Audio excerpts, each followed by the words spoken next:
কিচ্ছু চাই না, জীবনে আর কোনোদিন মন্ত্রী হতে চাইবো না। আমি নিজে আল্লাহর কাছে বলছি যে আল্লাহ শুধু সম্মান নিয়ে, প্রাণ নিয়ে আর ছেলে মেয়ের ইজ্জত নিয়ে আমাকে এই জায়গা থেকে নিরাপদে একটু সরাই নাও। আমি টোটাল বেজ্জতিটা করেছিল কে, কারা? এখন এটা কি ভূত করেছে, প্রেত করেছে, জিন করেছে, দানব করেছে, রাক্ষস করেছে। জীবন নিয়ে যে ইজ্জত নিয়ে বাঁচতে চাইলেন, আপনার বেজ্জতি করার মূল কারিগর কারা? না, এখন মূল কারিগর যদি আপনি চোখ থাকতে অন্ধ হয়ে যান, আমি তো বললাম যে মূল কারিগর হলো ভূত, প্রেত, জন্তু, জানোয়ার, রাক্ষস, অশরীরী আত্মা। কোনো আশরাফুল মাখলুকাত যার মধ্যে মানবিকতা আছে, মানব দেহ আছে, তারা এই কাজ করতে পারে না। সো আমি তো কারোর বিরুদ্ধে অভিযোগ নাই, আমি আল্লাহর যে সৃষ্টি যারা এই ভূত, প্রেত, জন্তু, জানোয়ার, দানব, তাদেরকেই আমি এই দায়ীটা করলাম আর কি। তো সেই দিক থেকে ধরেন সেই যে বিএনপিকে যে শিক্ষা দেওয়া হয়েছে, সেই শিক্ষা দেওয়ার পরেও বিএনপির এত বড় স্পর্ধা, কয়েকদিন একটু চুপচাপ থাকছে, ওই মশার ওষুধ খাওয়ার পর যেভাবে মশা ঘুরে ঘাড়ে পুংপাং করে আবার লাফ দিয়ে উঠে দাঁড়ায়, বিএনপির অবস্থা সেরকম হয়েছে। তো শুধু কি বিএনপি এরকম ঘুরবে নাকি ভবিষ্যৎ ঘুরে দাঁড়াবে? না, ঘুরে দাঁড়ানোর জন্য তো সে দাঁড়িয়েছে, দাঁড়ানোর পর তো এখন বলতেছে তুই দাঁড়াইলি কেন, এই জন্য তোর ডবল ওষুধ মারা হবে। এখন একবার ওষুধ মারা হয়েছে, মারার পর অনেক দিন বিএনপি চিত হয়ে শুয়েছিল, তো সেই চিত হয়ে শোয়া থেকে ধীরে ধীরে রিগেইন করে সে ছোট্ট একটা সমাবেশ করেছে, মহড়া দিয়েছে। বিএনপি কি এতটাই শক্তিহীন, কেউ টোকা দিলে চিত হয়ে পড়ে যায়?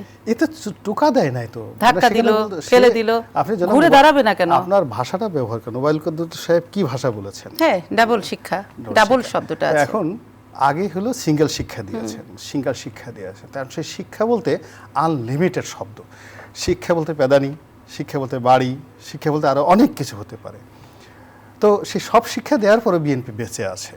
এখানে হলো বিএনপির সার্থকতা, যে এত জুলুম নির্যাতনের পরেও বিএনপির যে প্রাণ শক্তি, ঘুরে দাঁড়ানোর শক্তি, রিভোল্ট করার শক্তি, এটা একটা মুক্তিযোদ্ধার দল। এরা মাঠে রণাঙ্গনে যুদ্ধ করেছে। আওয়ামী লীগ কি করেছে? আওয়ামী লীগ যুদ্ধ করেছে, সেটা আমি তো আওয়ামী লীগের ব্যাপারটা মান্নান ভাই বলবেন, আমি তো সারা জীবন আওয়ামী লীগ করেছি, আমি তো আওয়ামী লীগের বিরুদ্ধে কিছু বলতে পারবো না। কিন্তু এখন বিএনপি আসছে, বিএনপির যারা আছে মুক্তিযোদ্ধা, তারা রিয়েলি রণাঙ্গনে যুদ্ধ করা, অস্ত্র হাতে যুদ্ধ করা মানুষ। ফলে এদেরকে আপনি রাতারাতি ধমকায় কলকাতা পাঠাতে পারবেন না, রাতারাতি এদেরকে ধমকাইয়া ধর্মতলাতে পাঠাতে পারবেন না, এদেরকে রাতারাতি একেবারে খাটের তলায় পাঠাতে পারবেন না, চোখের নিচে পাঠাতে পারবেন না। তো যার জন্য বিএনপি আবার ফিরে এসেছে। ফিরে আসার পরে জনাব ওবায়দুল কাদেরের মাথা খারাপ হয়ে গেছে। এখন সে বলতেছে ফিরে আসলি কেন, ডবল শিক্ষা দেওয়া হবে। এখন বিএনপি দাঁড়াই আছে, দেখি আওয়ামী লীগ ডবল শিক্ষা কি দেয়, মানে ওবায়দুল কাদের কি শিক্ষা দেয়, এটা মাঠেই দেখা যাবে। সময় অনুযায়ী যদি শিক্ষার পরিমাণ বেশি হয়, আমরা আবার শুয়ে পড়বো, দরকার হলে অতীতে যেভাবে শুয়ে পড়েছে আবার শুয়ে পড়বো। আর যদি আর সরকারি দল সবসময় আপনারা দাঁড়াবেন, তারপরে তারা একটা সিঙ্গেল শিক্ষা দিবে, ডাবল শিক্ষা দিবে, আপনারা শুয়ে পড়বেন। তো এই শোয়া আর উঠে দাঁড়ানোর মধ্যে দিয়ে একটি দল চলবে? আপনি কখনো দেখেছেন যে যখন গণপিটুনি শুরু হয়, মারামারি শুরু হয়, তখন কি হয়? একটা নির্দিষ্ট সার্টেন সময় পর্যন্ত মানুষ রেজিস্ট করতে পারে, কিন্তু তারপরে শক্তিশালীর কাছে আত্মসমর্পণ করতে হয়। আপনার সাথে আমি জীবনে কথায় কেউ পারবে না, কারণ আপনার যে কথা বাবা, সেইখানে তো আমি তো জীবনে ধারে কাছে যেতে পারবো না। কিন্তু আমার কথা হচ্ছে যে একটি রাজনৈতিক দল যদি তার একাধিকবার শিক্ষা হয়েই থাকে যে আমি এটা করলে আমার অপোজিশন কিংবা সরকারি দল আমার সঙ্গে এই বিহেভটা করবে, তাহলে সে তার বিকল্প কেন অস্ত্র থাকে না? আমি রাজপথে দাঁড়ালে পুলিশ দিয়ে আমাকে সরিয়ে দিবে, আমাকে এটা করা হবে, সেটা করা হবে, তাহলে তারা তো সারা জীবন বিএনপি দেখছে। ফার্স্ট থিং হলো যে রাজনীতি, বিএনপি তো এখানে ধর্মযুদ্ধ করতে আসেনি, গেরিলা যুদ্ধ করতে আসেনি। ল্যাকিংসটা কোথায়? হামাসের মতো বিএনপির কোনো ল্যাকিংস ছিল সরকারি দলের।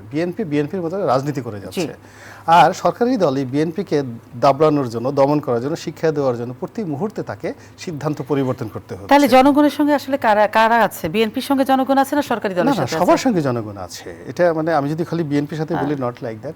আওয়ামী লীগের সাথে আওয়ামী লীগের লোকজন আছে, বিএনপির সঙ্গে তাহলে জনগণ যদি থাকে, সেই জনগণই যদি ভরসার জায়গাটা হয়, তাহলে বিএনপি কোন কোন কারণে ভোটে আসেন আপনি সেটা প্রথমে বলেছেন। আপনি বিএনপির কথা বাদ দেন, এখন আওয়ামী লীগ নিয়ে চিন্তা করেন যে আওয়ামী লীগের যদি 40% জনসমর্থন থাকে, তার সঙ্গে যদি আরো ফ্লোটিং ভোট থাকে 20%, সো 60% ভোট তারা হোল্ড করছে।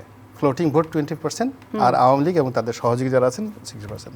তো সেখানে যদি কোনো কোনো মাঠে 2%, 3%, 4%, 5%, মানে সরকারি হিসেবে যদি 37% আসে, আর পাবলিক বলতেছে এখানে 2% হয়েছে, 5% হয়েছে, তাহলে আওয়ামী লীগের লোকজন কেন ভোটে আসছে না? বিএনপিকে বাদ দেন, বিএনপি তো এখন মাঠে নেই, বিএনপি এখন দুর্বল পার্টি, শোয়া পার্টি, এতকাল মশার ওষুধ প্রয়োগ করার পর গড়াগড়ি করছে, সবাই মাত্র এই শুক্রবার দিনে একটু দাঁড়িয়েছে। দাঁড়ানোর পরে হুমকি দিয়েছে, হুমকি দেওয়ার পরে কয়জন শুয়ে পড়ছে আমার আজকে আবার একটু খোঁজ নিতে হবে যে কয়জন কোন অবস্থার মধ্যে আছে।